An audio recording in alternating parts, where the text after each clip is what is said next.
a limited number of options.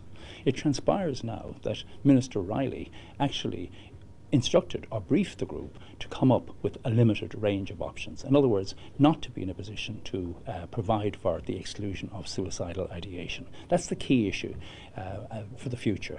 And the government are maintaining, well, we have to go along with what the expert group said. But Minister Rielly briefed the expert group, contrary to the terms of reference of the government, which the government had given the expert group. You must come forward with recommendations which are limited to the existing constitutional framework.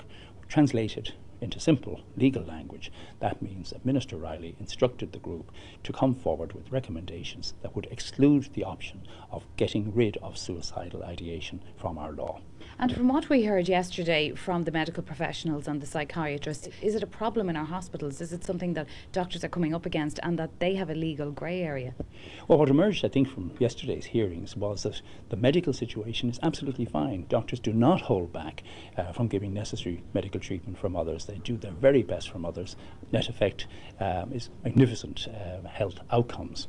As regards suicidal ideation, what I think emerged yesterday was that the psychiatrists whose job it is to assess these matters did not argue in favour of suicidal ideation as a ground for abortion. On the contrary, anybody with suicidal ideation, whether they're pregnant or otherwise, gets full support from the medical system, but not involving the termination of the life of children born or unborn.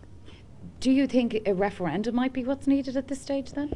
Well, the government are absolutely entitled to come forward with changes, proposed changes in the law here, which reflect, I think, the view of the Irish people. And it would be extremely irresponsible of the government to put forward legislative proposals that provided for suicidal ideation without consulting the people. It doesn't have to be done tomorrow. It can be done in due course after fuller and better information is received from psychiatrists in this area, not a rushed hearing of simply an afternoon of hearing from psychiatrists.